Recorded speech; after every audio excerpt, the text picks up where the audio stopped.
ओम नमो भगवते वासुदेवाय। ओम नमो भगवते वासुदेवाय। ओम नमो भगवते वासुदेवाय।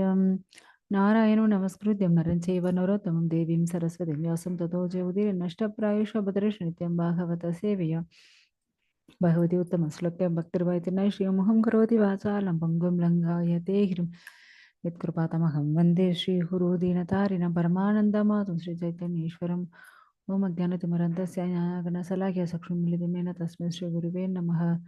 नमः ओं विष्णुपदाय कृष्णप्रस्थाय भूतलक्ष्मीपदाय स्वामी नमो सर्वनिर्मलगौरवतां नगरकरामधारिणि नमः ओं विष्णुपदाय कृष्णप्रस्थाय भूतलक्ष्मीपदे भक्तिवेदान्त स्वामी नामने नमस्ते सरस्वती देवे गौरवाणी प्रचारिणे निर्विशेष शून्यवादी भाषात देशधारणे जय श्री कृष्ण चैतन्य प्रभु नित्यानंद श्री अद्वैत गदाधर श्रीवासादि गौर भक्तवृंद।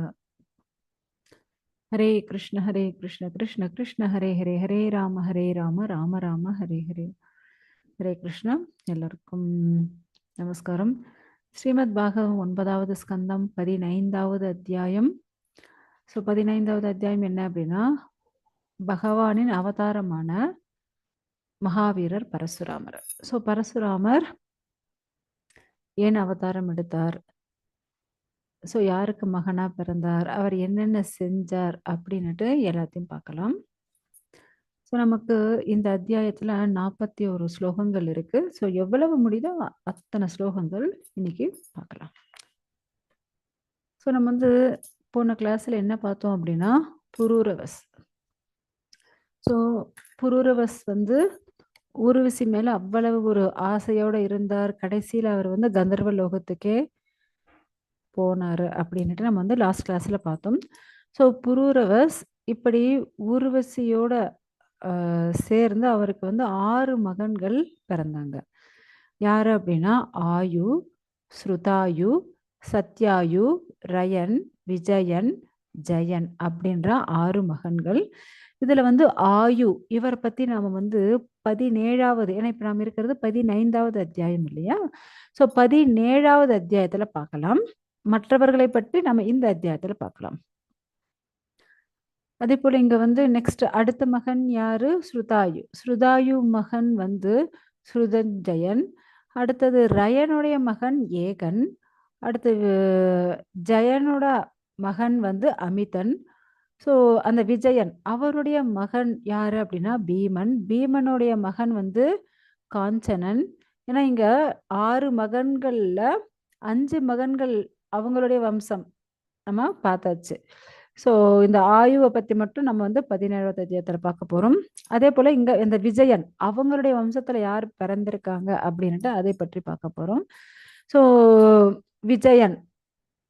விஜயனுடைய மகன் பீமன். பீமன் மகன் வந்து காஞ்சனன்.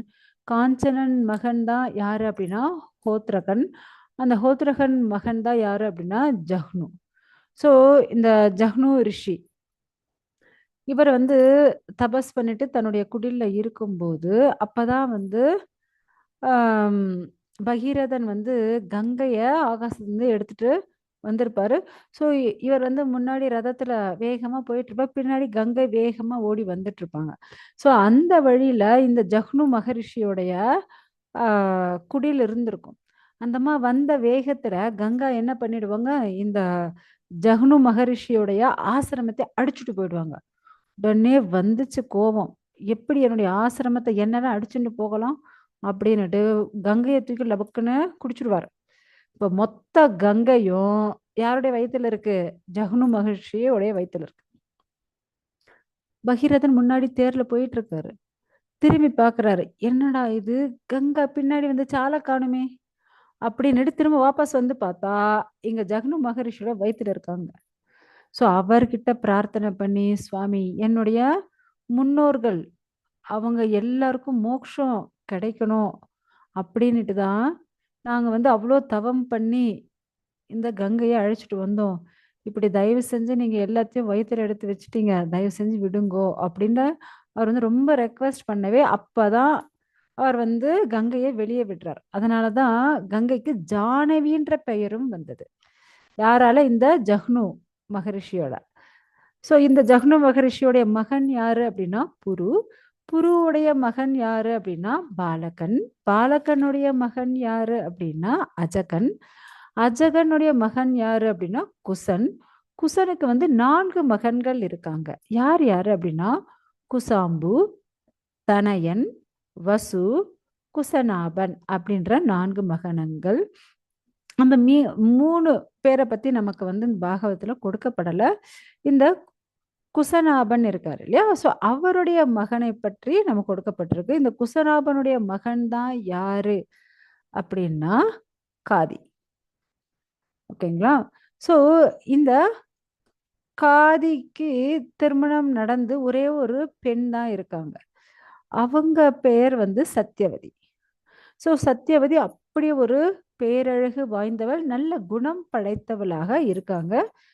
ஸோ அப்படி இருக்கும்போது ரிச்சிகர் அப்படின்ற அந்த ரிஷி சத்தியவதியை எனக்கு கொடுங்கோ அப்படின்னு கேட்குறார். காதிக்கு ரொம்ப ஆச்சரியமா போயிடுச்சு. ஏன்னா தன் மகள் இளவரசி, ஒரு இளவரசனுக்கு திருமணம் செஞ்சு கொடுக்கணும் அப்படின்னுட்டு அவர் நினைக்கிறார். ஏன்னா எல்லா தந்தைக்கும் தன் மகள் போற இடத்துல சௌக்கியமா வாழணும், சந்தோஷமா ஆடம்பரமா ஆனந்தமா வாழணும் அப்படின்னு தான் யோசிப்பாங்க இல்லையா? ஏன்னா இந்த ரிச்சிகர் ரிஷி, ஒரு ரிஷிக்கு போய் தன் மகளை திருமணம் செஞ்சு கொடுத்தா காட்டுல போய் என் பொண்ணு கஷ்டப்படணுமே அப்படின்ட்டு அவர் யோசிக்கிறாரு. ஸோ அதனாலதான் அவர் என்ன பண்றாரு, ஒரு முடிவு எடுக்கிறார். இல்ல கொடுக்க முடியாது அப்படின்னு சொல்லிட்டோம்னு வச்சுக்கோங்க, உடனே என்ன பண்ணுவார், அப்படி சாபம் அப்படின்னு சாபம் கொடுத்துருவாங்க. அதனால பயந்துண்டு காதி ஒரு தந்திரமா ஒரு விஷயம் பண்றாரு. என்ன பண்றாரு அப்படின்னா, என் மகள் இளவரசி இல்லையா, நீங்க என் மகளை திருமணம் செஞ்சுக்கணும் அப்படின்னா நீங்க சீதனமாக 1000 வெள்ளை குதிரைகள் கொடுக்கணும். அதுக்கு ஒரு காது மட்டும் கருப்பா இருக்கணும். கொஞ்சம் யோசிச்சு பாருங்க.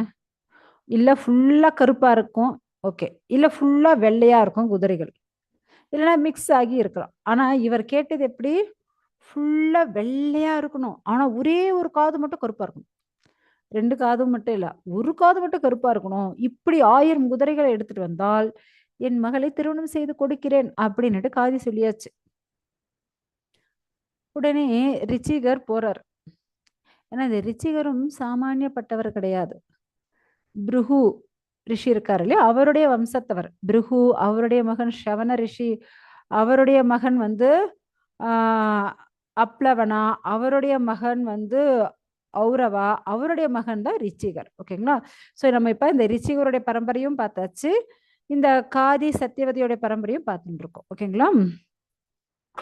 ஸோ கருணா கிளாஸ்ல ரிச்சிகருடைய பரம்பரை சொல்ல மறந்தே போயிட்டேன் நான். இப்போ தமிழ் கிளாஸ்ல மட்டும்தான் வந்துட்டு இருக்கு. ஓகே. ஸோ இங்க சத்தியவதியை திருமணம் செஞ்சுக்கிறதுக்காக ரிச்சிகர் என்ன பண்றாரு, உடனடியாக போய் வருணதேவனை நினைச்சு யாகம் பண்றார். ஸோ வருணதேவன் இவர் பண்ண யாகத்துல சந்தோஷம் அடைஞ்சு என்னப்பா வேணும் அப்படின்னு கேட்கிறாரு. இல்ல காதி அந்த ராஜா என்கிட்ட 1000 குதிரை கேட்கிறாரு. அந்த 1000 குதிரை வெள்ளையா இருக்கணுமா, ஒரே ஒரு காது மட்டும் கருப்பா இருக்கணும் அப்படின்னுட்டு கேட்டிருக்காரு. அவ்வளவுதானே, உனக்கு கொடுக்காததா அப்படின்னுட்டு வருணதேவன் என்ன பண்றாரு, 1000 குதிரையும் கொடுத்துடுறாரு. அவ்வளவுதான். மறுநாளே வந்தாச்சு. ரிச்சிகர் நேரா காதி கிட்ட வந்தாச்சு. காதிக்கு தூக்கி வாரி போட்டுச்சு. என்னடா இது, அப்படியா அப்படின்னு வெளியே பார்த்தா ஃபுல்லா எல்லா குதிரையும் ஒயிட்டா இருக்கு, ஒரு காது மட்டும் கருப்பா இருக்கு. நம்ம கேட்ட போலே அப்படியே எடுத்துட்டு வந்தாச்சு. இப்ப மறுக்க முடியாது. ஏன்னா இப்படி எடுத்துட்டு வந்தா நான் கொடுக்குறேன்னு சொல்லியாச்சு ஆல்ரெடி, அதனால மறுக்கவும் முடியாது. அதனால சத்தியவதி தன்னுடைய மகளை ரிச்சிகருக்கு திருமணம் செஞ்சு கொடுத்துடுறார். இருந்தது ஒரே பெண்ணு, அவளையும் திருமணம் செஞ்சு கொடுத்தாச்சு. அந்த அம்மாவும் ரிச்சிகர் அந்த ரிஷியோட அந்த அம்மா காட்டுக்கு போயாச்சு. ஸோ சத்தியவதி அவ்வளவு சேவை செய்யறாங்க தன்னுடைய கணவருக்கு. அவ்வளவு நல்லா அவங்களுக்கு சேவை செஞ்சுட்டு சந்தோஷமா அவங்களும் வாழ்ந்துட்டு இருக்காங்க. இப்ப என்ன நடக்குது அப்படின்னா, காதியுடைய மனைவி மகாராணி இருக்காங்க இல்லையா, இருந்த ஒரு பெண்ணும் கல்யாணம் பண்ணி கொடுத்தாச்சு. இந்த அம்மாக்கு என்ன பண்றதுன்னு தெரியல. சரி, ஓகே, நம்ம அப்படியே தீர்த்த யாத்திரை போகலாம் அப்படின்னுட்டு நம்ம அப்படியே தீர்த்த யாத்திரை போறாங்க. அப்படியே தீர்த்த யாத்திரெல்லாம் சுத்தி முடிச்சுட்டு அப்படியே ஒரு காடு வழியா வர்றாங்க. அப்ப இவங்களுக்கு ஞாபகம் வருது, ஓ இந்த காட்டுல தானே என்னுடைய பொண்ணு சத்தியவதி மருமகனான ரிச்சிகரும் ரிஷியும் இங்கதான் இருக்காங்க. சரி, நம்ம இவ்வளவு தூரம் வந்துட்டோம், அப்படியே இந்த காட்டுக்குள்ள போய் தன்னுடைய பெண்ணையும் மருமகனையும் பார்த்துட்டு அப்புறம் நம்மளுடைய நாட்டுக்கு போகலாம் அப்படின்னுட்டு மகாராணி என்ன பண்றாங்க, அந்த காட்டுக்குள்ள போறாங்க. போகும்போது அங்க வந்து தன்னுடைய மகளை பாக்குறாங்க. அம்மா நல்லா இருக்கியா, சௌக்கியமா இருக்கா? ரொம்ப நல்லா இருக்கேன். ரிஷி எப்படி பார்த்தா ரொம்ப நல்லா பாத்துக்கிறார் அப்படின்னுட்டு ஆஹ் எல்லாம் பேசி சுபக்ஷேமங்கள் எல்லாம் விசாரிக்கிறாங்க. அதுக்கப்புறம் இந்த அம்மா சொல்றாங்க, எனக்கு இருந்தது ஒரு பொண்ணு, உன்னைய கல்யாணம் பண்ணி கொடுத்துட்டேன். அதுக்கப்புறம் எனக்கு ஆண் வாரிசே இல்லை. ஏன்னா கண்டிப்பா ஒரு வாரிசு வேணும் ராஜாக்கு அப்புறம் அவருடைய மகன் ராஜ்யத்தை ஆள்றதுக்காக. ஆனா மகன் இல்ல. உனக்கும் திருமணம் ஆகி ரொம்ப காலம் ஆயிடுச்சு, உனக்கும் குழந்தை இல்ல. அதனால உங்க ரிஷி, அதாவது அந்த ரிச்சிகர் பெரிய ரிஷி இல்லையா, அவர்கிட்ட கேட்டு நம்ம 2 பேருக்கும் ஏதாவது யாகத்தின் மூலியமா ஒரு நல்ல குழந்தை கிடைச்சா நல்லா இருக்குமே அப்படின்னுட்டு அம்மா சொல்றாங்க. உடனே சத்தியவதியும் போய் தன்னுடைய கணவரான ரிஷி கிட்ட கேக்குறாங்க, சுவாமி இது போல எங்க அம்மாவுக்கு ஒரு ஆண் வாரிசு வேணும், நம்மளுக்கும் திருமணம் ஆகி ரொம்ப காலமாச்சு, எனக்கும் ஒரு ஆண் குழந்தை வேணும் அப்படின்னுட்டு கேக்குறாங்க. அவர் பாக்குறாரு. ஏன்னா மனைவி வந்து திருமணம் நடந்து வந்ததுல இருந்து எதுவுமே கேட்கல, ஒன்லி சேவை தான் பண்ணிட்டு இருக்காங்க. இதுவரை எதுவுமே கேட்டதே இல்ல.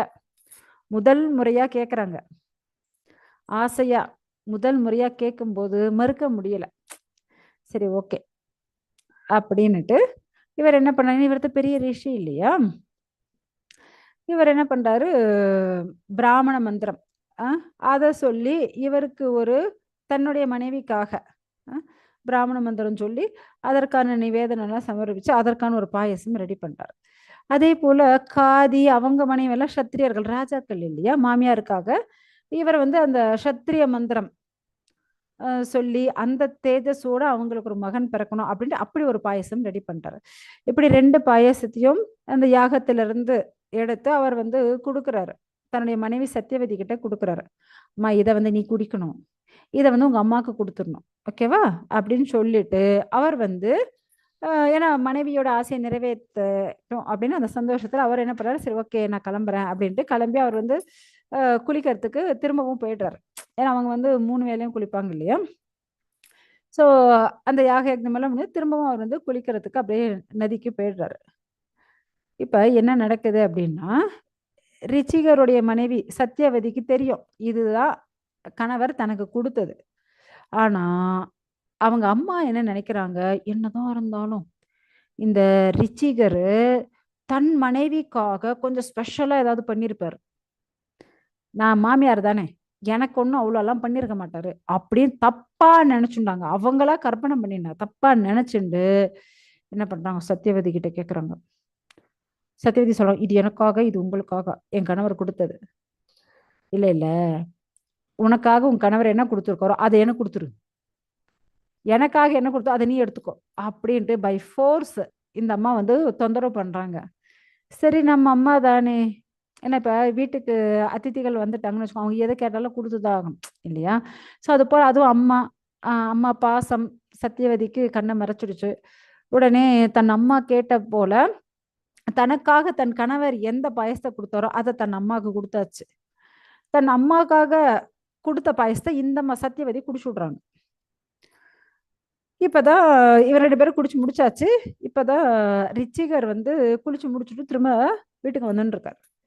வந்து பாக்குறாரு, அவருக்கு பார்த்த உடனே புரிஞ்சு போச்சு. ஏன்னா மனைவிய பார்க்கும்போது இப்ப சத்திரிய தேஜஸோட இருக்காங்க, மாமியாரை பார்க்கும்போது பிரம்ம தேஜஸோட இருக்க, என்ன நடந்துச்சுங்க அப்படின்னு அவருக்கு ஞான திருஷ்டியில பாக்குறாரு. தூக்கி வாரி போட்டுடுச்சு.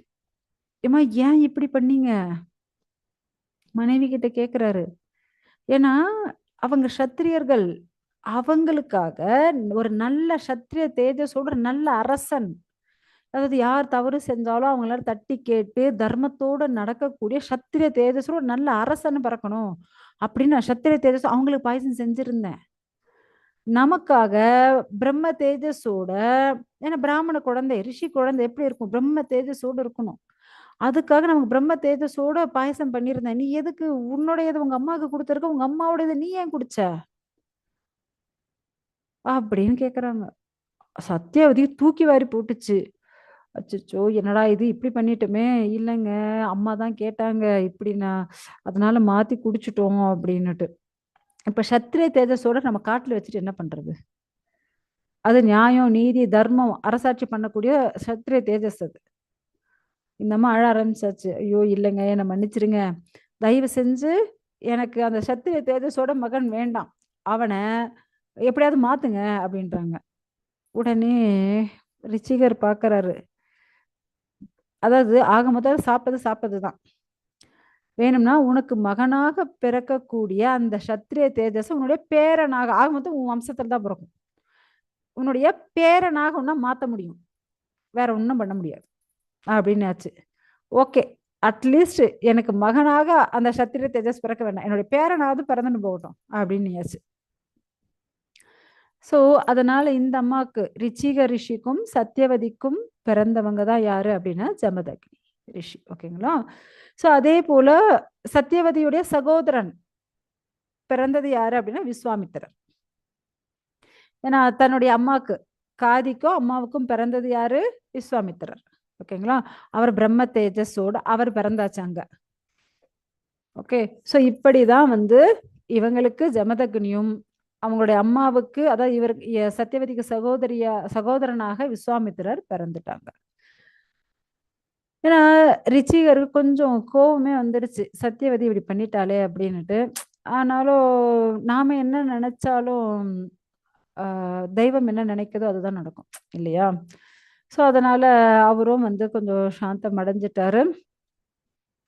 அதனால இப்ப அவங்களுக்கு ஜமதக்னி பிறந்தாச்சு. ஜமதக்னி உடைய மகனாக தான் பேரன் யாரு? இப்ப சத்தியவதியுடைய பேரனா யார் பிறந்தது? பரசுராமர். ஏன்னா அவங்களுக்கு 5 குழந்தைங்க. ஜமதக்னிக்கு ரேணுகாவ திருமணம் செஞ்சுட்டு அவங்களுக்கு வந்து 5 குழந்தைங்க. ஸோ வசுமான், ருமன்வான், சுஷேனா, விஸ்வாவசு, 5வது பரசுராமர். சாக்ஷாத் பகவான் பரசுராமராக பிறந்தார். ஸோ இந்த சத்தியவதி என்ன ஆனாங்க அப்படின்னா, அவங்க வந்து கௌசிகி நதியாக, புண்ணிய நதியாக அவங்க வந்து மாறிடுறாங்க.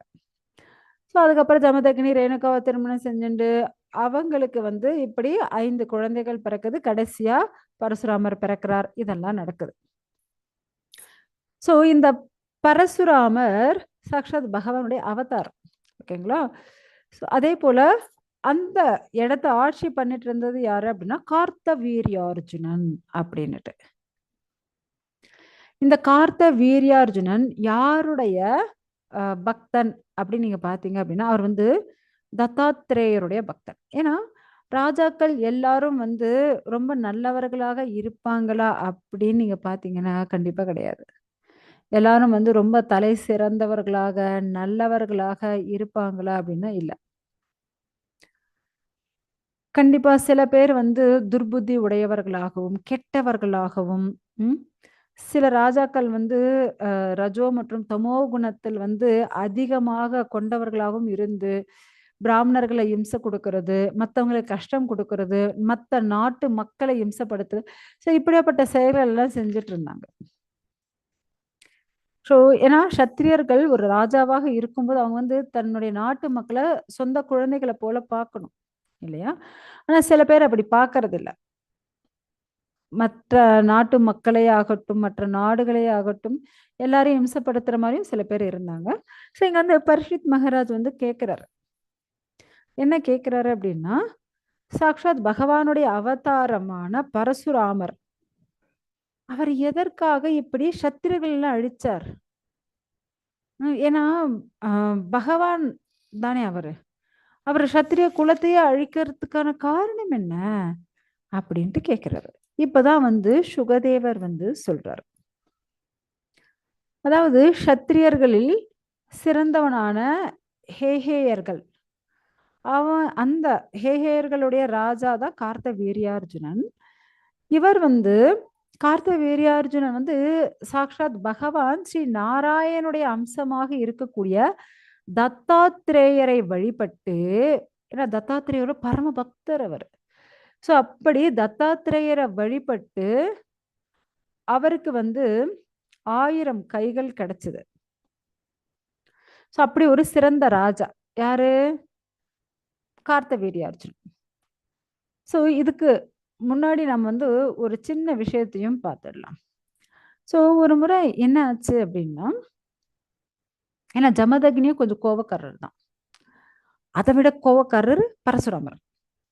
ஸோ ஒரு முறை ஜமதக்னி பூஜைக்காக இருக்கும்போது ரேணுகா தேவி மனைவி என்ன பண்ணுவாங்க, நேரா ஆத்துக்கு போவாங்க. அந்த ஆத்துல நதி ஓரத்துல இருக்கக்கூடிய மண் நீங்க பார்த்தீங்க அப்படின்னா, எதுவுமே ஒரு மாரி துகள் துகளாக இருக்கும். ஆனா, இவங்க வந்து அவ்வளோ ஒரு பதிவிரதை. ஸோ, அதனால தன்னுடைய பதிவிரதா தன்மையால அந்த ஒரு பானைய செஞ்சு தண்ணி எடுத்துட்டு வருவாங்க. இப்படிதான் ஜமதக்னி வந்து பூஜைக்கு அத வந்து யூஸ் பண்ணிட்டு இருப்பார். அப்படி இருக்கும்போது ஒரு முறை என்ன ஆயிடுச்சு அப்படின்னா, இந்த அம்மா வந்து தண்ணி எடுக்க போனாங்க. அப்படி தண்ணி எடுக்க போகும்போது, அங்க வந்து கந்தர்வர்கள் ரொம்ப அழகாக கணவன் மனைவியோட அப்படியே ஒண்ணா இணைஞ்சு சந்தோஷமா ரொம்ப சௌந்தரியமா அவங்க விளையாடுறது அதெல்லாம் இந்த அம்மா வந்து அப்படியே பார்த்துடுறாங்க. பார்த்ததுக்கு அப்புறம் இப்ப சரி ஓகே டைம் ஆயிடுச்சு. நம்ம வந்து தண்ணி எடுத்துட்டு போகணும் இல்லையா? அப்படின்ட்டு அவங்க வந்து தண்ணி அந்த பானைய பண்றாங்க. பட் வந்து என்ன ஆகுறது அப்படின்னா, பானைய பண்ண முடியல. இந்த அம்மாக்கு தூக்கி வாரி போட்டுச்சு. என்னடா இது பண்ணவே முடியலையே அப்படின்னுட்டு. உடனே பண்ணி பண்ணி பார்க்குறாங்க. ட்ரை பண்றாங்க. டைம் ஆயிட்டே இருக்கு. பண்ண முடியல. பயந்துட்டாங்க. உடனே வேற என்ன பண்ண முடியும்? சரின்னுட்டு நேரா வீட்டுக்கு வந்துட்டாங்க. வந்து கணவர் வந்து வெயிட் பண்ணிட்டு இருக்காரு. ஜமதக்னி அவர் பயங்கர கோவக்காரர். வெயிட் பண்ணிட்டு இருக்காரு. அவர்கிட்ட இது போல என்னால பானைய பண்ண முடியல அப்படின்னாங்க. பூஜைக்கு நேரம் ஆயிடுச்சு. ஏன் தண்ணி எடுத்துட்டு வரேன்னு அவரும் கோபப்படுறார். ஏன் இந்த அம்மாவால பானைய பண்ண முடியல அப்படின்னுட்டு அவர் வந்து ஞான திருஷ்டியில பார்க்குறார். ஏன்னா, அங்க இருந்த அந்த கந்தர்வ ஆண், பெண் அவங்க விளையாடினது, அவங்களுடைய அழக பார்த்து இந்த அம்மா ஒரு நிமிஷம் கொஞ்சம் அப்படியே ம் மனம் மாறிடுச்சு. ஸோ, அதனால நீ வந்து என்னோட வாழறதுக்கே தகுதி கிடையாது. அப்படின்னுட்டு ஜமதக்னிக்கு கோவம் வந்துடுச்சு. உடனே தன்னுடைய முதல் மகன் வசுமான கூப்பிடுறார். சொல்லுங்க தந்தையே. உங்க அம்மா தலைய வெட்டு. ஐயோ! இல்ல, இல்ல முடியாது. நெக்ஸ்ட் ருமன்வான கூப்பிடுறாரு. உங்க அம்மா தலைய வெட்டு. அந்த மகனும் ஒத்துக்க மாட்டேங்கிறார். இல்ல, இல்ல நான் அம்மாவ வெட்ட மாட்டேன். நெக்ஸ்ட் சுஷேனவ கூப்பிடுறாரு. அந்த மகனும் இல்ல நான் வெட்ட மாட்டேன். அம்மாவ வெட்ட மாட்டேன். நெக்ஸ்ட் 4வது மகன் விஸ்வாவசுவ கூப்பிடுறாரு. அவரும் வந்து இல்ல, இல்ல அம்மாவோட தலைய என்னால வெட்ட முடியாது. ஜமதக்னிக்கு பயங்கர கோவம் வந்துடுச்சு இப்ப. என்னடா இது நம்ம பசங்க நம்ம சொல்றதே கேட்க மாட்டேங்கிறாங்க அப்படின்னுட்டு. உடனே தன்னுடைய 5வது மகன் பரசுராமரை கூப்பிடுறாரு. பரசுராமர் வந்து நிக்கிறாரு. சொல்லுங்க தந்தையே. உன்னுடைய அம்மா தலைய வெட்டு. என் பேச்ச கேட்காத உன்னுடைய 4 சகோதரர்கள் அண்ணன்களையும் வெட்டிடு. மறு நிமிஷமே என்ன ஏதுன்னு கேட்கவே இல்ல. டக்குன்னு தாயுடைய தலையும் வெட்டினாரு. 4 சகோதரர்கள் தலையும் வெட்டி தள்ளிட்டாரு. இப்பதான் ஜமதக்னிக்கு கோபம் அடங்குச்சு. உடனே பரசுராமர் வந்து தந்தையே எனக்கு 2 வரம் வேண்டும். ஜமதக்னி நான் ரொம்ப சந்தோஷமா இருக்கேன். ஏன்னா நான் சொன்னதை கேட்ட இல்லையா? அதனால நான் வந்து ரொம்ப சந்தோஷமா இருக்கேன். உனக்கு என்னப்பா வரம் வேணும்னு கேட்கிறார். முதல் வரம், என்னுடைய தாயும் என்னுடைய சகோதரர்கள் உயிரோடு வர வேண்டும்.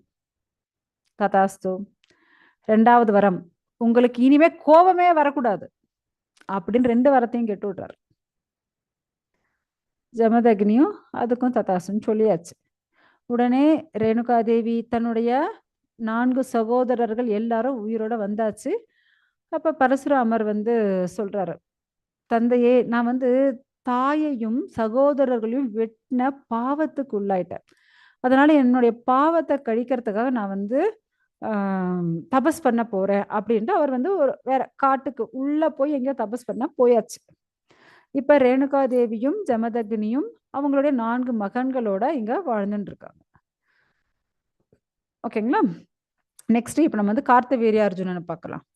ஸோ இந்த கார்த்தவீரியார்ஜுனன் இவர் வந்து ஒரு ஏன்னா இப்பதானே பார்த்தோம் இல்லையா? இவர் வந்து தத்தாத்திரேயோட பரம பக்தர். ஸோ தத்தாத்திரேயர்கிட்ட அவரை வழிபட்டு இவருக்கு வந்து தேவையான 1000 கைகள் கிடைச்சது. தத்தாத்திரேயருடைய கருணையால இவருக்கு 1000 கைகள் கிடைச்சிருச்சு. ஸோ நார்மலா நீங்க பார்த்தீங்க அப்படின்னா, ஏதாவது ஒண்ணு கொஞ்சம் எக்ஸ்ட்ராவா இருந்துச்சு அப்படின்னா, அவங்களுக்கு வந்து அந்த அகங்காரம் வந்துடும். இப்ப கொஞ்சம் சில பேருக்கு அழகு இருந்துச்சுன்னு வச்சுக்கோங்க. அழகு மேல அவங்களுக்கு அகங்காரம். இல்ல ஜாஸ்தி பணம், செல்வம் இருக்கு. அதனால அவங்களுக்கு அகங்காரம். இல்ல பலம் அதிகமாக இருந்தாலும் அகங்காரம் வந்துரும். புகழ் அதிகமாக இருந்தாலும் அகங்காரம் வந்துரும். இல்ல நான் உயர் குடியில் பிறந்திருக்கிறேன் அப்படின்னு அந்த இதுலயும் அகங்காரம் வரும். ஸோ இப்படி ஆனா இந்த ராஜா அதாவது இவரு வழிபடுற வரையும் ரொம்ப நல்லா தான் இருந்தாரு. ஓகேங்களா? ஸோ அதுக்கப்புறம் இவருக்கு தத்தாத்திரேயர் மூலியமாக 1000 கைகள், சகல ஐஸ்வர்யங்கள், செல்வம், புகழ், பலம், அதே போல இந்த அனிமா, லகிமான்னு இந்த அஷ்டமா சித்திகள் இருக்கு இல்லையா? ஸோ இது அனைத்தும் சகல விதமான ஐஸ்வர்யமும் அவருக்கு கிடைச்சிருச்சு. ஒண்ணு இருந்தாலே அகங்காரம் தலைக்கு மேல ஆடும். இப்ப இவருக்கு எல்லாமே கிடைச்சிடுச்சு. கொஞ்சம் யோசிச்சு பாருங்க. எல்லாமே சகல விதமான ஐஸ்வர்யமும் இவர்கிட்ட குடுத்தாச்சு தத்தாத்திரேயர். இவருக்கு அகங்காரம், திமிர் பிடிச்சத்தனம் கொஞ்சம் அதிகமாவே போயிடுச்சு. யாருக்கு? கார்த்தவீர்யார்ஜுனனுக்கு. இவருக்கு வந்து நிறைய மனைவிகள் இருக்காங்க. ஓகேங்களா? ஒரு வாட்டி என்ன நடக்குது அப்படின்னா, நிறைய மனைவிகளோட இந்த நர்மதா நதிக்கரைக்கு வர்றாரு. நர்மதா நதிக்கரையில அப்படியே 1000 கைகள், ஏன்னா தத்தாத்திரேயர் மூலமா இவருக்கு கிடைச்சது இல்லையா? ஸோ அந்த 1000 கைகள் அப்படியே வச்சு தொடுத்து நிறுத்துறாரு. அப்படியே இப்ப என்ன ஆயிடுச்சு, தண்ணி அப்படியே ஃப்ளோவா போயின்னு இருக்கும். நீங்க தடுத்து நிறுத்த அப்படி டேம் போல கட்டினா என்ன ஆகும், அப்படியே அந்த தண்ணி வந்து அப்படியே ஸ்டோர் ஆகும் மேல. ஸ்டோர் ஆனதுக்கப்புறம் அப்படியே பெருசா தண்ணி ரொம்ப ஜாஸ்தி வந்ததுக்கு அப்புறம் டக்குன்னு இப்ப 1000 கையும் எடுத்துருவார். எடுத்தா திடீர்னு அப்படியே ஜோரா அவ்வளவு தண்ணி ஓடி போய் என்ன ஆகும், அங்க நதி ஓரத்துல யாரெல்லாம் இருக்கோ அவங்களாம் அடிச்சுட்டு போகும் இல்லையா? ஸோ அப்படி இந்த மகிஷ்மதி நகரத்துல இருக்கக்கூடிய இந்த கார்த்தவீர்யார்ஜுனன் தன்னுடைய மனைவிகளோட போய் நர்மதா நதிக்கரையில் இப்படி எல்லாம் என்னுடைய பராக்கிரமம் பாருங்கப்பா அப்படின்ட்டு தன்னுடைய மனைவிகளுக்கு தன்னுடைய பராக்கிரமத்தை பலத்தெல்லாம் அப்படியே காட்டின்னு இருக்கார். ஆனா அந்த நர்மதா நதிக்கரையில கொஞ்சம் தூரத்துல ராவணன் வந்து கூடாரம் போட்டு அங்க வந்து சிவ பூஜை, சிவனுக்கு அபிஷேகம் எல்லாம் பண்ணி தவம் பண்ணி அப்படி அவர் வந்து பண்ணிட்டு இருக்காரு. இவர் இப்ப இப்படி தண்ணிய நிறுத்தி டக்குன்னு கையை எடுத்து என்ன ஆகும் கொஞ்சம் யோசிச்சு பாருங்க. அப்படியே ஃபுல்லா வெள்ளம் அப்படியே அடிச்சுட்டு போகுது. அப்படியே ராவணன் அவர் வழிபட்டுட்டு இருந்த அந்த சிவலிங்கம், அவர் அபிஷேகம் பண்ணிட்டு இருந்த எல்லாம் அப்படியே தண்ணியில அடிச்சுக்கிட்டு போகுது. ராவனுக்கு தூக்கி வாரி போட்டுச்சு. என்னடா இது, திடீர்னு இவ்வளவு நேரம் தண்ணி இல்ல, திடீர்னு இவ்வளவு தண்ணி வந்து எப்படி அடிச்சிட்டு போச்சு அப்படின்னு பாக்குறாரு. திரும்ப பார்த்தா தண்ணியே இல்ல. திரும்ப கொஞ்ச நேரம் கழிச்சு பார்த்தா திடீர்னு அவ்வளவு தண்ணி அப்படியே ஃபோர்ஸா dam at a time dam திறந்து விட்டா எப்படியா இருக்கும், அப்படியே அட் அ டைம் அவ்வளவு தண்ணி வந்து அப்படியே திரும்பவும் அடிச்சுட்டு போகுது. வந்துச்சு கோவம் ராவணனுக்கு. யார் இப்படி எல்லாம் பண்ணிட்டு இருக்காங்க? நீங்க பாத்தீங்க அப்படின்னா ராவணனே வந்து அனைத்து தேவர்களும் தன்னுடைய காலுக்கு கீழே போட்டு மிதிச்சுட்டு இருப்பாரு. அவ்வளவு ஒரு பராக்கிரமசாலி. யாரு? ராவணன் இல்லையா? சோ அவருக்கு வந்து இந்த சிவலிங்கம் எல்லாம் அடிச்சுட்டு போறது அவருக்கு ரொம்ப கோவம் வந்துடுச்சு. யார் இப்படி பண்ணிட்டு இருக்காங்க, விட்டேனா பாரு அப்படின்னுட்டு ராவணன் வந்து அப்படியே ரொம்ப கோபமா ஆக்ரோஷமா போறாரு. அங்க போய் பார்த்தா யார் நிக்கிறது? கார்த்தவீர்யார்ஜுனன் தன்னுடைய மனைவிகள் கிட்ட தன்னுடைய பலத்தை காட்டுறதுக்காக இப்படி எல்லாம் பண்ணிட்டு இருக்காரு. ஒரு நிமிஷம். அப்படி ஹரே கிருஷ்ணா. சோ இப்படி தன்னுடைய மனைவிகள் முன்னாடி தன்னுடைய பராக்கிரமம், தன்னுடைய கெத்து காட்டுறதுக்காக என்ன பண்ணிட்டு இருக்காரு, இப்படி நர்மதா நதி தண்ணிய ஸ்டாப் பண்ணி திறந்து விட்டுட்டு இருக்காரு. அவரை கையால அப்படி டக்குன்னு 1000 கையை எடுக்கிறது அப்படியே தண்ணி அப்படியே டேம்ல இருந்து ஓடுற மாதிரி ஓடும். இதை பார்த்தோன்னா ராவணன் செம்ம கோவம் வந்துடுச்சு. ராவணன் போய் சண்டைக்கு போய் நின்னாரு. கார்த்தவீர்யார்ஜுனன் பார்த்தாரு. ஏன்னா இவருக்கு தான் அனைத்து சக்திகள், பலம், ஐஸ்வர்யம் எல்லாத்தையும் கொடுத்து வச்சிருக்காரு தத்தாத்திரேயரை. கொஞ்சம் யோசிச்சு பாருங்க. 1000 கை இருக்கு, ராவணனுக்கு வெறும் 10 தலை தான். சோ இங்க என்ன பண்ணியாச்சு, ராவணனை ஒரு பூச்சியை பிடிக்கிற மாதிரி டக்குன்னு பிடிச்சிட்டாரு அவரு. ஏன்னா இவருக்கு கார்த்திகேயர்ஜுனன் அவ்வளவு பலன் கொடுத்து வச்சிருக்காரு தத்தாத்திரேயர். என்ன பண்ண முடியும்? ஸோ ராவணனை பிடிச்சி ஒரு கூண்டுல அடைச்சு அவருக்கு குரங்கு போல வேஷம் போட்டு, அதாவது மகிஷ்மதி அந்த நகரத்தினுடைய பேலஸ் என்ன அரண்மனை அரண்மனை வாயில்ல மாட்டி விட்டாச்சு ஒரு கூண்டு. அந்த கூண்டுல இவரை ராவணனை குரங்கு போல வேஷம் போட்டு விட்டாச்சு. எல்லாருக்கும் நாட்டு மக்களுக்கெல்லாம் ஒரு அறிவிப்பு விட்டாச்சு. நாட்டு மக்கள் அனைவரும் மகிஷ்மதி அரண்மனைக்கு வந்து என்ட்ரன்ஸ்ல இருக்கக்கூடிய அந்த கூண்டுல இருக்கக்கூடிய குரங்க பார்த்து எல்லாரும் சிரிச்சுட்டு போனோம் அப்படின்னுட்டு. எல்லாரும் அப்படியா புதுசா ஏதோ குரங்கு பிடிச்சிருக்காரு போல் இருக்கு நம்ம ராஜா அப்படின்னு நினைச்சிட்டு மகிஷ்மதி நகரத்துல இருக்கக்கூடிய எல்லாரும் அப்படியே வந்து வந்து வந்து வந்து டைம் பிரகாரம் வந்து எல்லாரும் பார்த்து அந்த கூண்டுல இருக்கக்கூடிய ராவண குரங்குன்னு நினைச்சு, ஏன்னா குரங்கு போலதான் வேஷம் போட்டு விட்டு வச்சிருக்காங்க. சோ அப்படி ஒரு குரங்கு பிடிச்சி எப்படி கூண்டுல அடைப்பாங்களோ அது போல போட்டு வச்சு எல்லாரும் வந்து பார்த்து அவனே சிரிச்சுட்டு போயிட்டு இருக்காங்க. ராவனுக்கு ரொம்ப அசிங்கமா போயிடுச்சு. என்னடா இது இப்படி பண்ணி வச்சுட்டாங்களே நம்மள அப்படின்னுட்டு. ஆனா இது வந்து நமக்கு ராமாயணத்திலயும் இருக்கு. ஸோ அதுக்கப்புறம் ஏன்னா எந்த இடத்துல இருக்கு அப்படின்னா ராமாயணத்துல நம்ம பார்க்கும்போது வாலியோட மகன் அங்கதன் அங்கதன் வந்து அங்க போருக்கு போய் அங்க ராவணன் முன்னாடி ராஜசபையில சொல்லும்போது எப்படியாப்பட்டவன் தெரியுமா அப்படின்ட்டு ராவணன் வந்து அப்படியே கெத்து காட்டுவார்.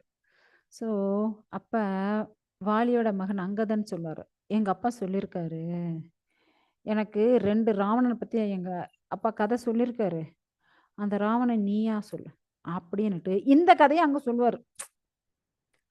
ராவணனுக்கு மூஞ்சே சின்னதாயிடும். அதே போல இன்னொரு கதையும் சொல்லுவாரு. எங்க அப்பா அதாவது ராவணன் வந்து எல்லார்கிட்டையும் போய் சண்டை போடுவான்.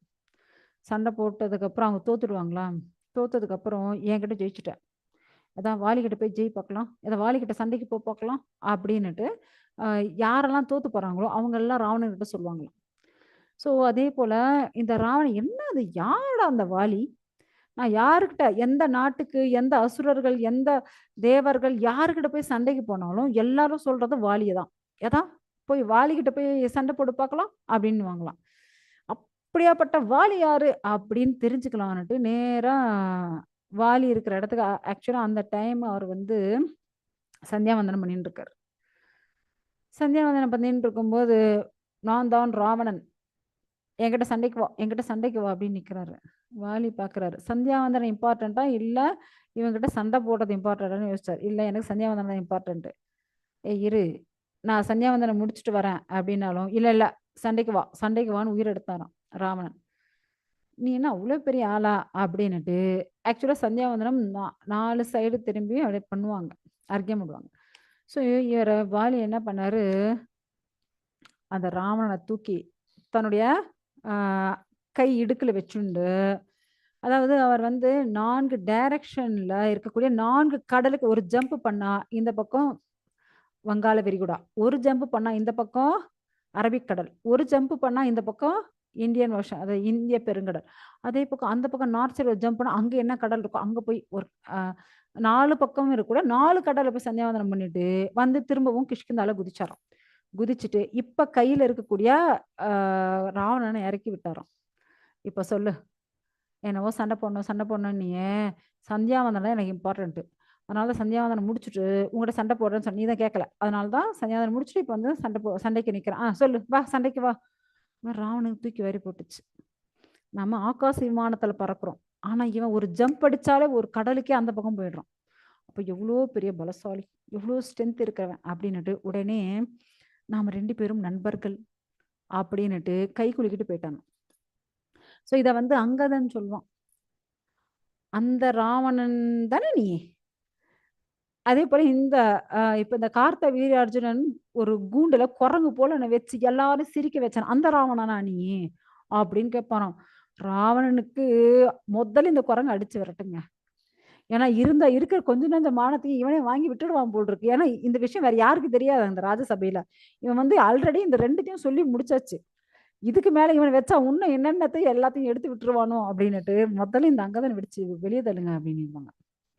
சோ அது போல அப்படியாப்பட்ட பராக்கிரமசாலியான அந்த ராவணனை பிடிச்சி இப்படி குரங்கு போல மாத்தி அத மகிஷ்மதி நகரத்துல தொங்க விட்டு எல்லாரும் சிரிக்க வச்சு இப்படி பண்ணிட்டு.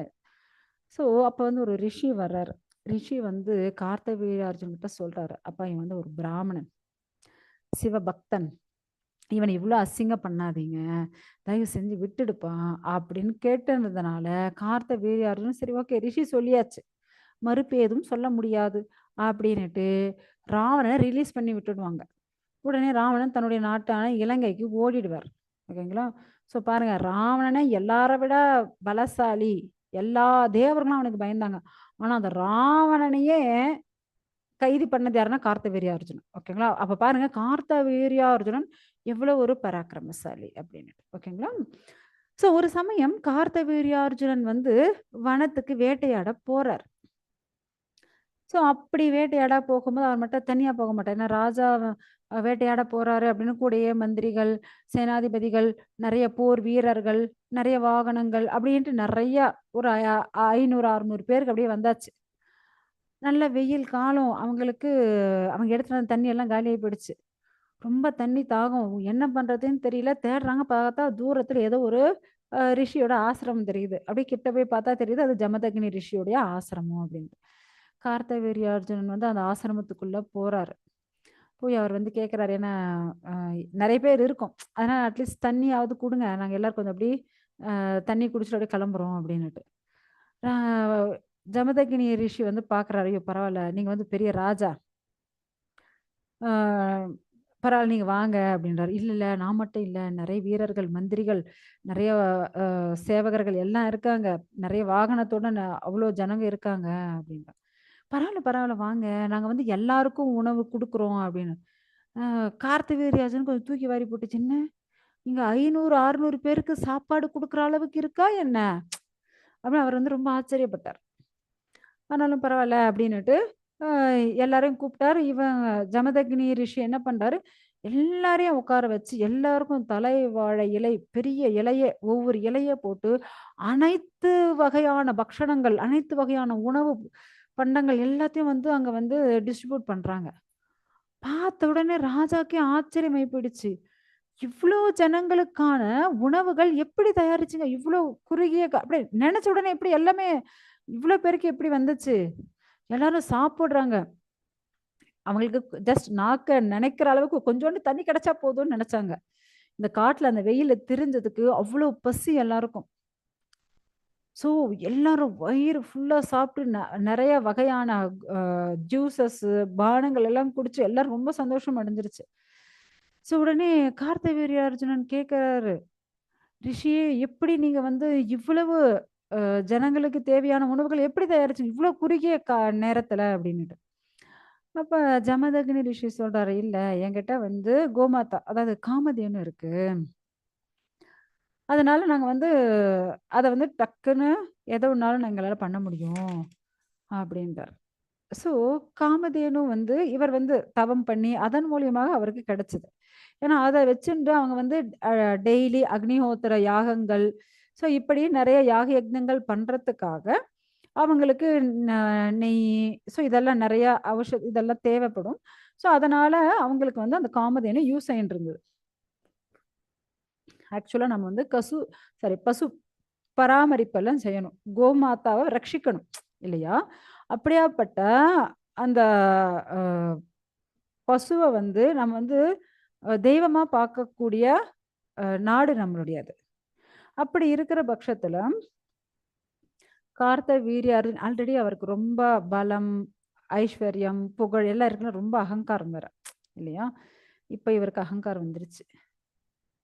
இந்த கோமாதா எனக்கு தான் வேணும். ஓகே, உன்னை போல ரிஷிக்கு எதுக்கு? நான் தான் ராஜா. ராஜாவுக்கு தான் இது இந்த காமதேனு வேணும்.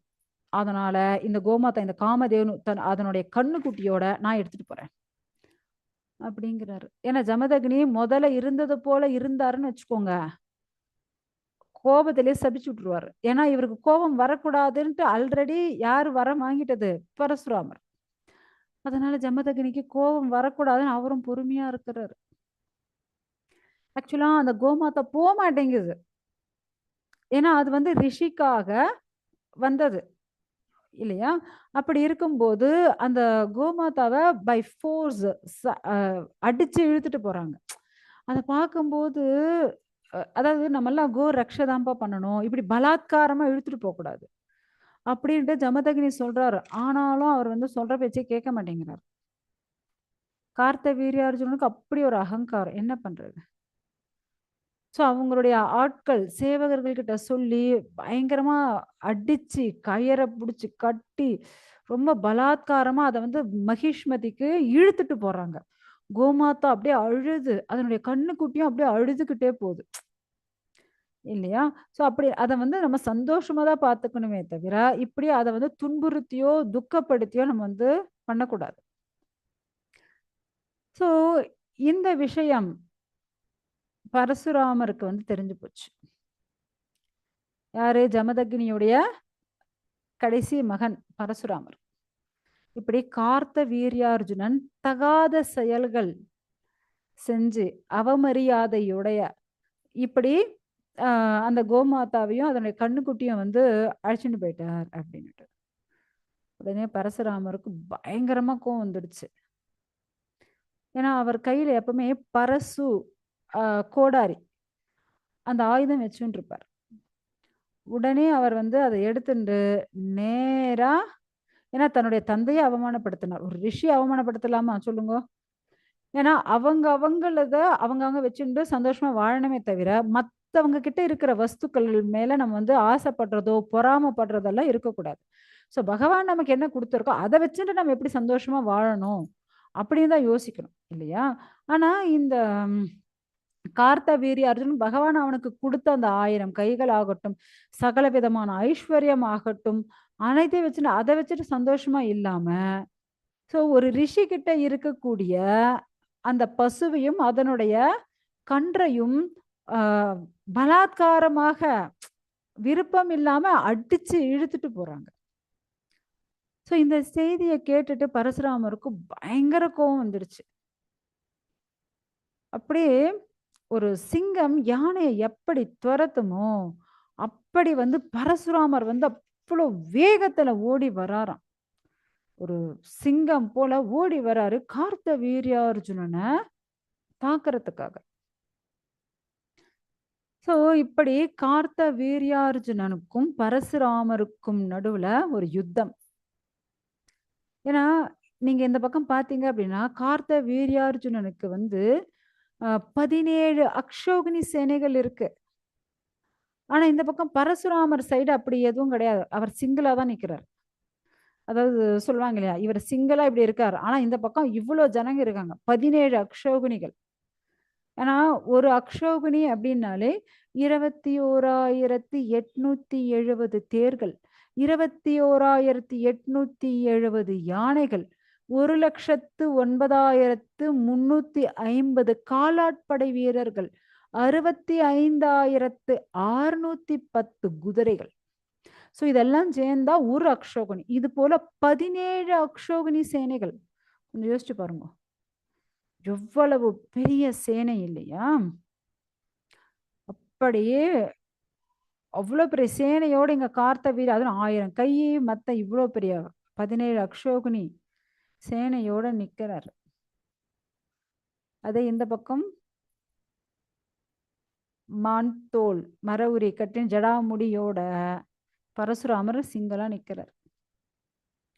ஸோ இப்ப 2 பேருக்கும் நடுவுல யுத்தம் நடக்க போகுது. ஸோ கார்த்த வீரியார்ஜுனனுக்கு 1000 கைகள்.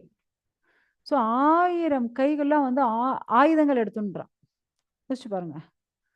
1000 கைகள்லயும் ஆயுதம். அவ்வளவு ஆயுதங்கள். கதாயுதம், வாள், ரஷ்டிகள், சதக்னி, கத்தி, என்னென்னவோ நெறைய ஆயுதங்கள். எல்லாத்தையும் எடுத்தாச்சு. ஸோ அப்ப பாருங்க, எவ்வளோ பெரிய யுத்தம் நடக்க போகுது. இல்லையா? அவ்வளோ பெரிய யுத்தம் வந்து இங்க நடக்குது. ஸோ ஆப்போசிட்ல இருக்கக்கூடிய பரசுராமர், அவர் வந்து ஒரு காற்று காற்றே ரொம்ப வேகம் தான். அத விட மனோ வேகத்துல தன்னுடைய கோடாரி அந்த பரசு அதால என்ன பண்றாராம், அங்க இருக்கக்கூடிய அனைவரையும் வெட்டி வீழ்த்துறார். ஏன்னா ஆப்போசிட்ல 17 அக்ஷோகினி சேனைகள் இருக்கே இல்லையா? ஸோ எல்லாத்தையும் வெட்டி வீழ்த்துறார். ஏன்னா எல்லாரும் சண்டைக்கு இருக்காங்க. ஸோ, அதனால அங்க பார்த்தா கைகள், கால்கள், தோள்கள் அப்படியே துண்டு, துண்டு, துண்டு, துண்டா அவர அப்படியே வெட்டி வீழ்த்திட்டு இருக்காரு.